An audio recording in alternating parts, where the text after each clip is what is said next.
from WDAZ, your home team. This is WDAZ News at 10. Tonight, new documents show that Altru Hospital will take a larger role in the UND Family Practice Center. Find out why local business owners say strip malls and so-called power centers are bringing more people to Grand Forks. And the Army is calling back thousands of retired and discharged soldiers for possible duty overseas. I'm Stephanie Byro. I'll talk to a local soldier who's being recalled coming up. Good evening. Altru Health System will play an expanded role in the UND Family Practice Center starting tomorrow. Well, 6 family practice doctors who just a few months ago threatened to resign will become employees of Altru rather than the School of Medicine. WDAZ News has obtained documents that show how a major dispute between the physicians and the school has been resolved. According to those documents, the physicians will be Altru employees for up to 3 years, though some may leave or retire before then. Their replacements may end up employed by either Altru or the school. Officials of both institutions will make up an advisory committee that oversees the center. Now, family practice will remain, staff will remain as UND employees. The staff will. Altru will receive net income from private practice at the center, and the 6 physician faculty and all current residents will not have any research requirements, which had also been a sticking point along with funding and management issues. The advisory committee will oversee some of those problems. Altru board chairman Robert Peabody helped to broker this deal as a member of a negotiating committee. He says the threat earlier this month by some of the residents, almost all of them, to transfer from UND helped shift the focus to student needs. Peabody says it was unfair to hold the students at bay while the two sides negotiated. Peabody says the agreement means the center is a better program than it was before. 5,600 retired and discharged soldiers are being recalled for active duty for possible service in Iraq or even Afghanistan. Well, WDAZ's Stephanie Byro spoke with one local soldier who has been recalled. She joins us now from the newsroom with more. Steph?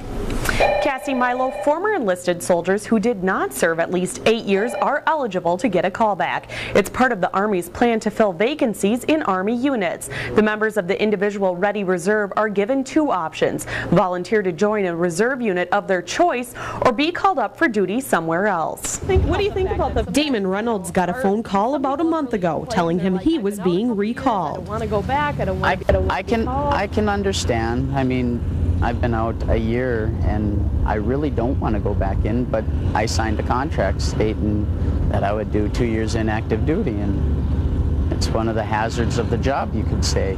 Reynolds previously served 6 years with the North Dakota National Guard's 188th F Battery. He said he took the option of joining up with a different unit of the 188th, hoping the unit will not be sent overseas. So I chose to volunteer. I'm with HHB now, and all I do is, as of yet, you know, my normal weekend drills. But things could change and they could get activated too, so who knows. Reynolds says the decision to join a Guard unit rather than waiting to see if he would be sent overseas was easy to make. I have a 18-month-old child, and you know, a year and a half at that young is, you miss out on a lot.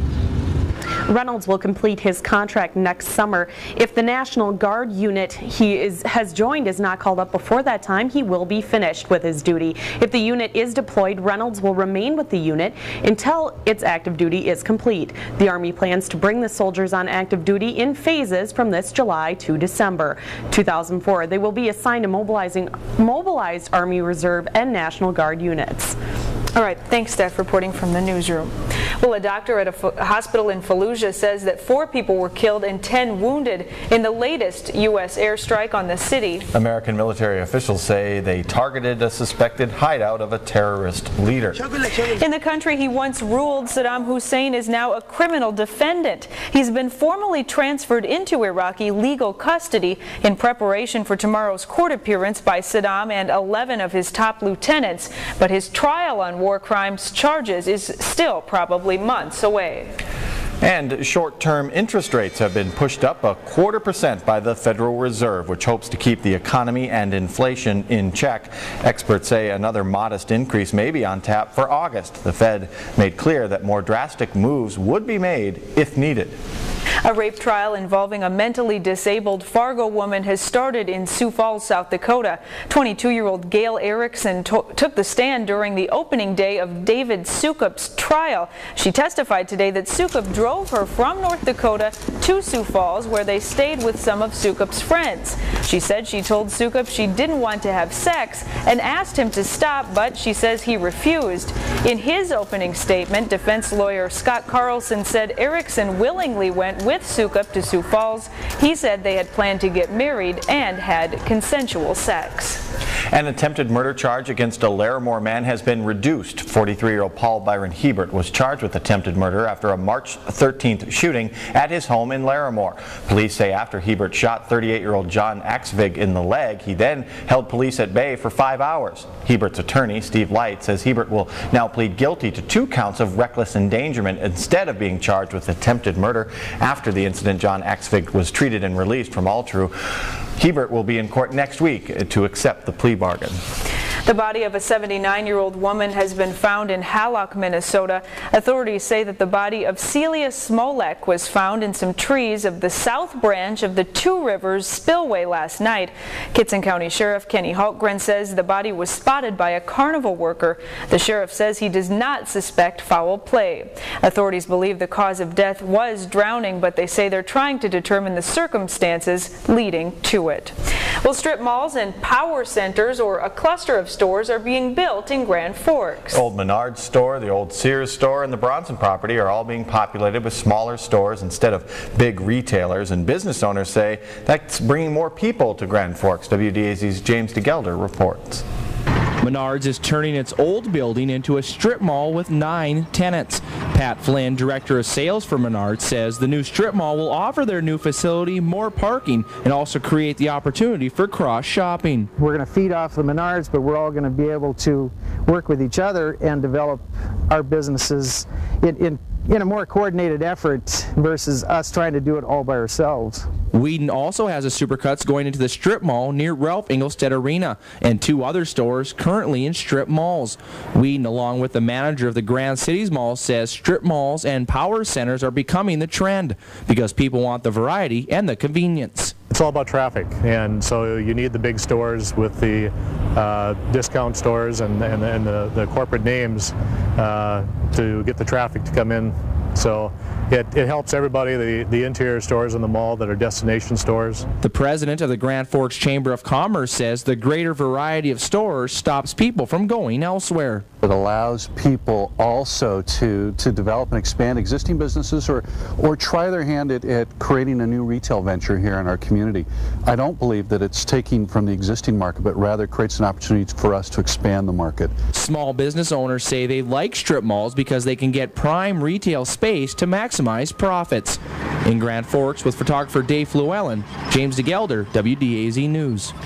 While there's a lot of work on retail buildings around Grand Forks, one prime piece of retail space remains empty. The anchor of the west end of the Columbia Mall has been empty since Target moved out about 4 years ago. The new owners of Columbia Mall would like to see something in there, but GK Development doesn't own the space. Target Corporation does. GK's president told WDAZ News in April that Target was ready to sell, but today a GK spokesperson would not comment on where those negotiations stand, and Target did not return our calls today. Well, plans are underway to relocate busy Highway 281 to higher ground. And skies have turned partly cloudy this evening while temperatures have cooled down. The latest in tonight's Weather Watch forecast. And a man gets to own the first home of his life in McKenna, North Dakota under a new government program.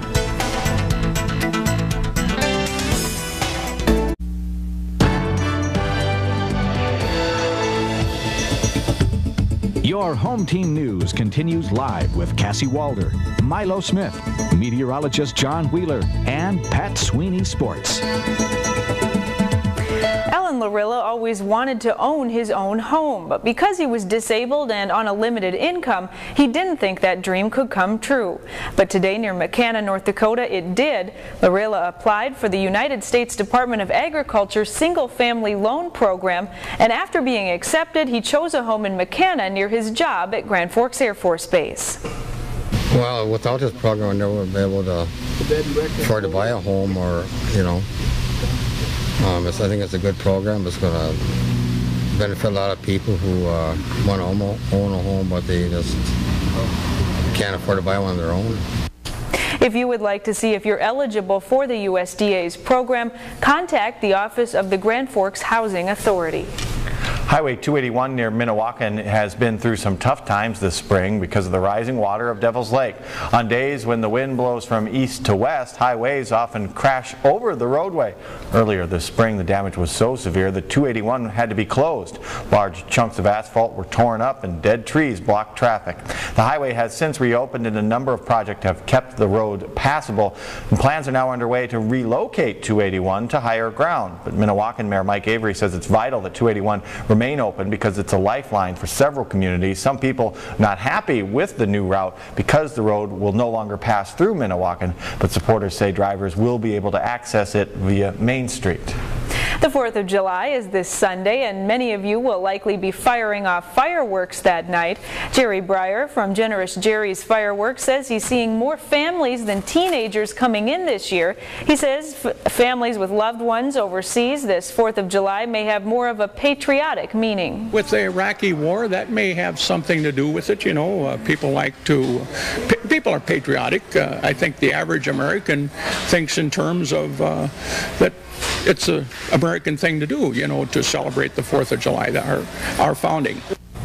Breyer says he expects fireworks sales to be up this year with the 4th landing on a weekend. Fireworks in North Dakota are only on sale for 9 days ending on July 5th. Well, personally, I'd rather have it hot like today than cool like our spring. I'm more of a hot weather kind of a... Well, we skipped right from cool weather right up to hot. We missed those jolt. nice little Yeah. 75-degree days. Well, tomorrow won't be quite as warm as today, and our best chance of rain this week will probably be on Friday. John will tell us all about it in WDAZ Weather Watch next.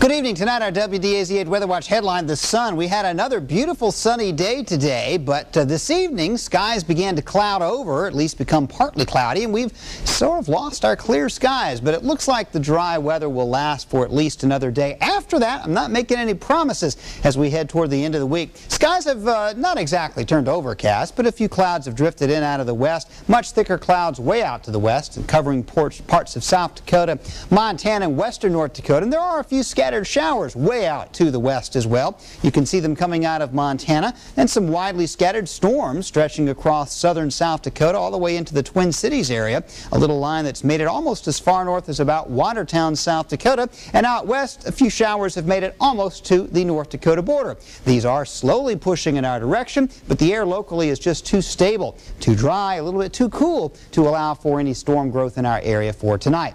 The high in Grand Forks today at 78 degrees, the morning low 59, pretty close to but slightly below the seasonal average for today. And it has cooled down quite a little bit tonight. We're already at 67 here in the Forks area. 66 Devils Lake, 63 Halleck, 66 Thief River Falls. Temperatures have cooled down behind a weak cool front that blew through our area during the day. Tomorrow we'll spend the day on the north side of that cool front, which means we'll continue seeing the light northeasterly winds. Skies tomorrow likely to be sunny to partly cloudy. Early morning temperatures down to around 50. I think it'll cool down a bit. At 8 o'clock, though, will be about 54. Noontime back up close to 70 and well into the 70s tomorrow afternoon. This is not going to be cool weather such as what we were getting a week ago. This is just a little bit cooler than the last couple of days. Big picture showing high pressure trying to drop into the area. This is some cool weather with this high, but instead of dropping straight south, it's more headed toward Manitoba. This stationary boundary basically marking the difference between dry and cooler and warmer and more humid air to the west. Warm front low pressure building up into western North Dakota, where it's likely to rain tomorrow. For our own region, though, it looks like mostly sunny skies. We'll get a few clouds blowing off from the west from those storms, but the storms tomorrow will stay in the western Dakotas, maybe central South Dakota. But they'll start moving in our direction, bringing at least a chance of a few scattered thunderstorms to our region by Friday. That forecast and the forecast for the 4th when we come back. Welcome to Johnsonville. Right now, a partly cloudy sky. Temperature in the Forks area at 67, the dew point 51, relative humidity 57%, falling pressure and the wind north-northeast at 12 miles an hour. Our WDAZ Weather Watch forecast, partly cloudy tonight, northeast wind about 5 to 15. Sunny at times, partly cloudy at times tomorrow, but no rain expected. Wind northeast around 5 to 15. Lows tonight upper 40s to around 50 as it will cool down quite a bit, but it will recover. High temperatures tomorrow afternoon in the 70s. In fact, pretty close to 80 in most of the area. Grand Forks, a very pleasant 79 tomorrow. Thursday night, partly cloudy, low 62. Slight chance of a thunderstorm in the western areas late Thursday night, and then throughout our region on Friday. Now, I'm not telling you that it's going to rain Friday. It's not one of those forecasts. What I'm telling you is that it's going to rain somewhere in the WDAZ area. Probably up around Devil's Lake near the U.S.-Canadian border. The rest of the area, it looks pretty scattered. The high about 83. For the weekend, Saturday looking mostly sunny, 83. Independence Day, partly cloudy and about 80. And a chance of thunderstorms either Monday or Tuesday of next week, 85 and 77. The highs early next week. Back with more news right after this.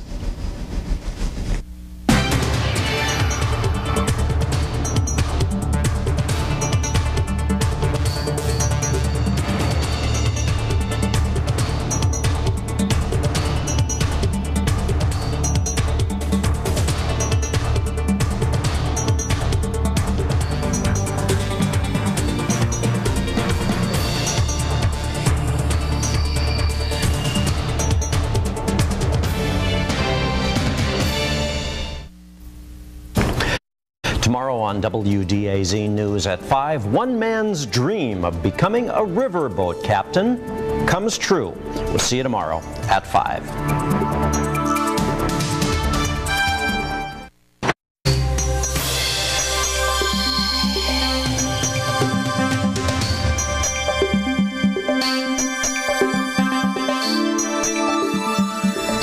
Been a fun story for us. You something new every newscast and sportscast. So the summer is not dull anymore. Right, that's for sure. Dave Hackstall tells WDAZ he will apply for the UND men's hockey head coaching position tomorrow. This after today's decision by UND to begin the search for a new coach within the university. Internal candidates will have first shot at the job, and that's a plus for Hackstall, who was UND's interim head coach. Hackstall was an associate head coach to outgoing head coach Dean Blaze, who says Hackstall should succeed him. We asked Roger Thomas why UND is starting with an in-house search instead of opening the job nationally. Well, I think everybody concluded we have some strong candidates inside, and that would be a great place to start. We've got some candidates, got some tradition, we've got some continuity, they've had some success. So I think lots of times, as I think I've said before in the last few days, lots of times programs that have success and have good people internally start looking within. It's not like it's a bad situation, a coach was fired or you're cleaning house or whatever it is. So it seems to me it's a logical place to look. Another potential applicant is Brad Berry, UND's interim associate head coach. Like Hackstall, Berry assisted Blaze the past 4 seasons. UND must list the job for 5 days. After internal candidates are interviewed, UND may hire a coach or expand the search nationally. A former Sioux goalie, 39-year-old Ed Belfour, will stay with Toronto. Reports say Belfour will get a 2-year deal with the Maple Leafs. Had he not re-signed, Belfour would have become a free agent at midnight tonight. The Wild have extended qualifying offers to 14 players, including the veterans you see here, and Moorhead native Mark Cullen, who's in their farm system, but the Wild did not extend offers to forwards Antti Laaksonen and Jason Weimer. They will be unrestricted free agents. There's hockey news at NDSU. Minot State club team coach Brian Wilkie is joining the Bison as director of hockey operations. He'll also coach the Bison men's club team. And Jamestown College has a new athletic director. He's Lori Paulson, who resigned in January after 19 years as the Jimmy's women's basketball coach. Now here's Ernie. This WDAZ Northland Fishing Tackle Fishing Report with Ernie the Angler is brought to you by Valley Fun Source and the Bemidji Visitors and Convention Bureau. Hello again, Fisher Persons. Ernie the Angler with another fishing report for you. My good pal and lake guide, Jason Mitchell, tells me that on a scale of 1 to 10, Devil's Lake is at about an 8. The bite has been in a little bit deeper water, say 15 to 20 feet. Live bait rigs or jigs with crawlers or leeches seems to be working the best. Spots to try include Cactus Point, Old Mill, Strami Edition, and Foddy's Point. I'll be back right after this.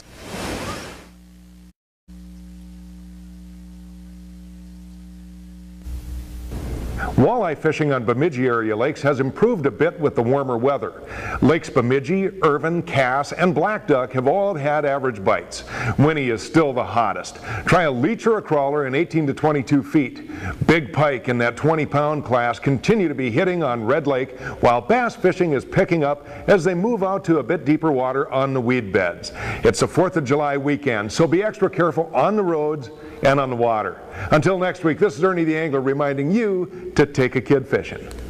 The Twins are now a game behind the White Sox in the AL Central because Chicago won its 4th in a row tonight. Sox score the first 3 runs before the Twins finally break through on Joe Mauer's solo home run in the 3rd.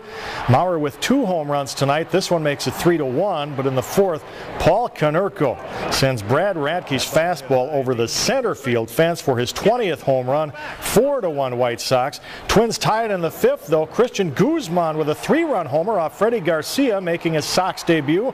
Valentin and Koski then exchange home runs, but the Sox break a 5-all tie in the 7th on a leadoff homer by Joe Creedy. This starts a 3-run inning, lifting the Sox to a 9-6 win.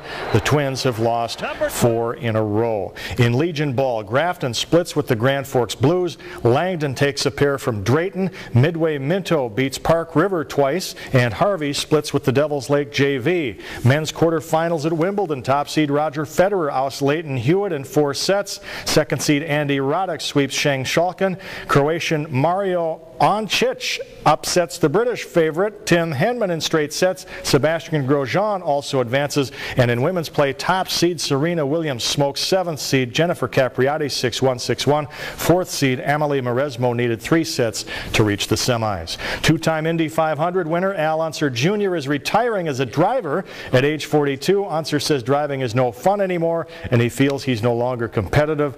Unser will stay with Patrick Racing as an advisor. One of the big names. Yes. All right. Well, have you ever heard the term penny pincher? Well, a California man pinched 1 million pennies, but it took him 30 years. We'll have that story next.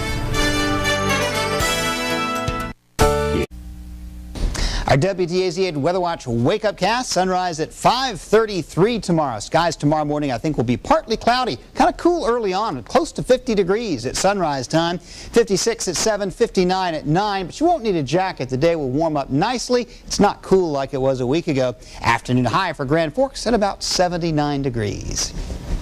You've probably heard the old saying, a penny saved is a penny earned. Well, a California man has saved 1 million copper-colored coins, and it all started with a bet. Ron England and his brother Russ disagreed on the magnitude of a number totaling 1 million. Russ said 1 million was a massive number. Ron, on the other hand, wasn't intimidated by 7 figures. So Ron bet his brother he could collect 1 million pennies easily, and he did, but it took him 30 years. Now, most banks won't take such a large load of pennies without charging a sizable fee. Ron says he simply wants to trade his 1 million pennies for equal value. That's $10,000. Why do brothers get...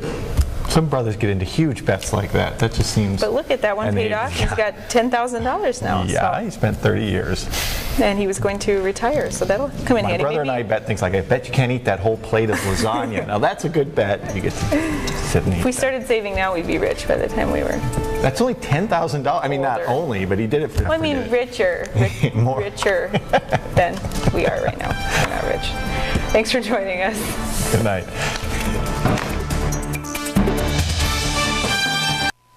I think it kills him that I have to do it all.